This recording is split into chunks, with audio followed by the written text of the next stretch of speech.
आज हमारा देश जो है वो एक बहुत ही महत्वपूर्ण दोराहे पे खड़ा हुआ है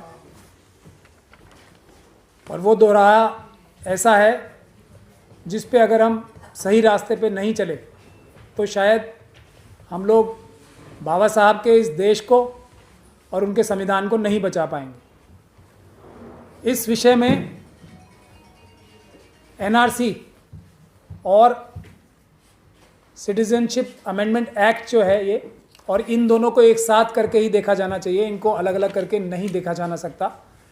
अगर हम एक साथ करके नहीं देखेंगे तो हम इस देश को तोड़ने की और मनुवाद को और मनुस्मृति को दोबारा लागू करने की जो इनकी साजिश है उसको समझ नहीं पाएंगे। इसलिए सबसे पहले मैं आपको कानून की नज़र से इसकी ये साजिश बताना चाहता हूँ कि ये साजिश जो दिखाने के लिए ऐसा लग रहा है कि ये मुस्लिम जो इलीगल इमिग्रेंट्स हैं जो आ गए हैं कहीं से, उनको निकालने के लिए और उनके खिलाफ पब्लिक सेंटिमेंट भड़काने के लिए और उससे राजनीतिक फ़ायदा उठाने के लिए ये कार्रवाई सरकार ने की है। मगर ऐसा एक तरह से ठीक है, लेकिन इसकी बड़ी वजह क्या है, मैं वही कानून की नज़र से आप सब लोगों को और आपके माध्यम से पूरे देश को, आज चंद्रशेखर आज़ाद साहब हमारे साथ हैं जो बाबा साहब के इस मिशन को, संविधान के और बाबा साहब के देश को बाबा साहब का देश रखने के लिए जो सबसे बड़ी मिशन चला रहे हैं, वो भी आज हम दोनों साथ हैं। और ये बात मैं आपको बताना चाहूँगा इससे पहले कि चंद्रशेखर जी आपके सामने अपनी बात रखें। दोस्तों, जब सिटीजनशिप अमेंडमेंट एक्ट लागू कैसे होगा, इसकी क्या कानूनी बुनियाद है, वो समझने का विषय है। हमें ये समझना चाहिए कि CAA जो है ये बताता है कि अगर कुछ लोगों ने अपराध किया है, अगर कोई हमारे देश में देश के नागरिक ना होते हुए भी गैर कानूनी तौर से घुस आए हैं लोग, तो वो इलीगल इमिग्रेंट्स होते हैं और उनके खिलाफ कानूनी कार्रवाई होती है। वो एक तरह से एक अपराध करते हैं हमारे देश में। मगर सिटीजनशिप अमेंडमेंट एक्ट क्या करता है, वो ये कहता है कि मुसलमानों के अलावा जो भी दूसरे लोग होंगे उनका जुर्म ये जुर्म नहीं माना जाएगा। चलिए, यहाँ तक भी बात समझ में आई, लेकिन ये इम्प्लीमेंट कैसे होगा? क्या कोई आइडेंटिफाई करने का तरीका है? कोई तरीका नहीं है उसको आइडेंटिफाई करने का कि कौन शहरी है कौन नहीं है शहरी। क्या हमारे देश ने, हमारे प्रधानमंत्री ने, या हमारे बहुत ही अपने आप को मजबूत कहने वाले कमज़ोर होम मिनिस्टर ने कभी बांग्लादेश, अफ़गानिस्तान या पाकिस्तान से तो खैर हमारे रिश्ते ही नहीं हैं, बांग्लादेश जिससे हमारे बहुत अच्छे रिश्ते हैं, अफ़गानिस्तान जिससे हमारे बहुत अच्छे रिश्ते हैं, उनसे कभी ये पूछा है कि आपके देशों में से कितने लोग आपके नागरिक गायब हैं, ताकि वो अगर हमारे देश में पाए जाएंगे तो हम ये पता कर सकें कि कौन कौन अफ़गानिस्तान और कम से कम बांग्लादेश से आए हुए लोग यहाँ पर हैं, जिसको हम इलीगल इमिग्रेंट्स, जो अमित शाह ने एक बार दिल्ली में कहा था कि 100 करोड़ देश में हमारे विदेशी नागरिक हैं, इतनी हास्यास्पद बातें करते हैं, घुसपैठिए हैं, और उनको कॉकरोच बोला था उन्होंने। तो 100 करोड़ हमारे देश की पॉपुलेशन ही शायद 135 करोड़ है और वो 100 करोड़ घुसपैठिए बताते हैं। तो आज तक बांग्लादेश और अफ़गानिस्तान से हमने इस बात में पूछा ही नहीं है, तो इतना बड़ा झूठ ये फैला रहे हैं। खैर, ये भी एक अलग बात है। लेकिन एनआरसी की एक्सरसाइज शुरू कैसे होगी? एक एक घर में जाके ये चेक किया जाएगा कि आपके पास जो डॉक्यूमेंट है, आपका राशन कार्ड, आपका वोटर लिस्ट, आपका पासपोर्ट, आपके प्रॉपर्टी के डॉक्यूमेंट्स में आपके नाम की स्पेलिंग क्या है। अगर आपके पिताजी के नाम की स्पेलिंग, आपके नाम की स्पेलिंग आपस में मैच नहीं करती, आपकी जो लिस्ट है वोटर लिस्ट से आपके जो असली डॉक्यूमेंट है उससे मैच नहीं करती, या एक और रजिस्टर होता है जिसको नेशनल पॉपुलेशन रजिस्टर कहते हैं, जिसको सेंसस के दौरान बनाया जाता है। जब सेंसस होती है 2011 में, अब 2021 में जो सेंसस हो रही है उसके लिए बन रहे हैं, तो उसके हिसाब से और आपके डॉक्यूमेंट्स में स्पेलिंग मिस्टेक होगी तो आसाम में जैसा हमने देखा, आप तुरंत भारत के नागरिक नहीं रहे और आप एक ऐसी कैटेगरी में आ जाओगे कि आप घुसपैठिए बन जाओगे। अब ये जिम्मेदारी आपकी है कि आप साबित करें कि आप नागरिक हैं या नहीं। ये है कानून।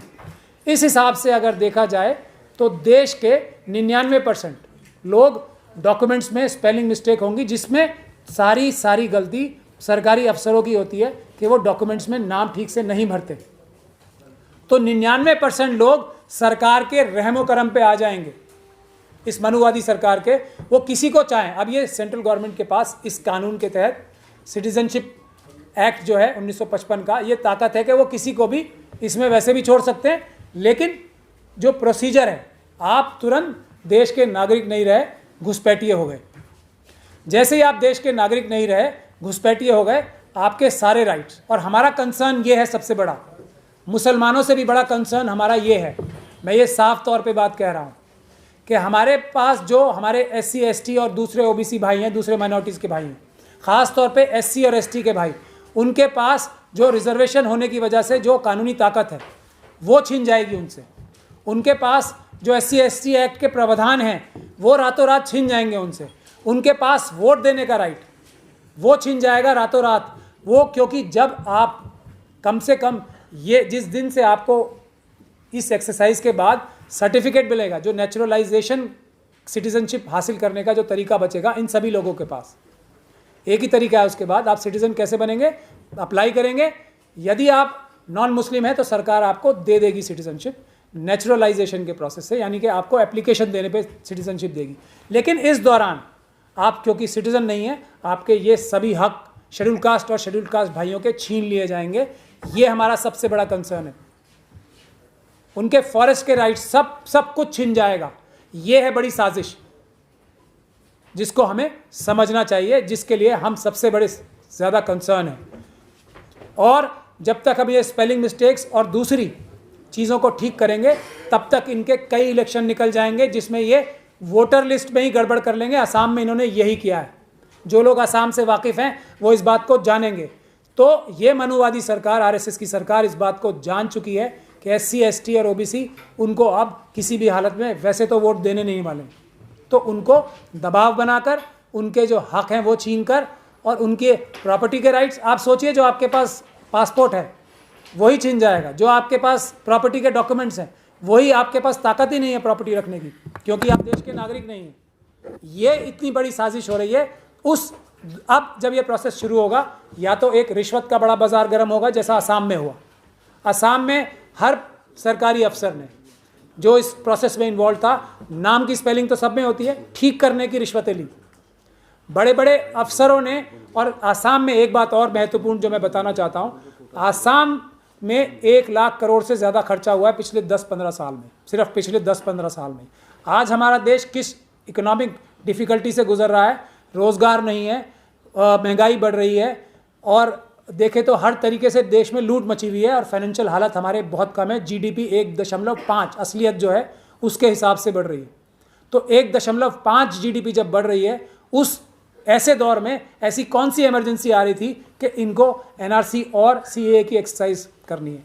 उस तरफ से, अपनी नाकामियों की तरफ से, अपनी चोरी की तरफ से ध्यान बटाने के लिए, और इसमें कितने लाखों करोड़ खर्च होंगे ये भी एक महत्वपूर्ण विषय है, जिसके पैसे जो सब ये चुरा लेंगे, ये सरकार चुरा लेगी।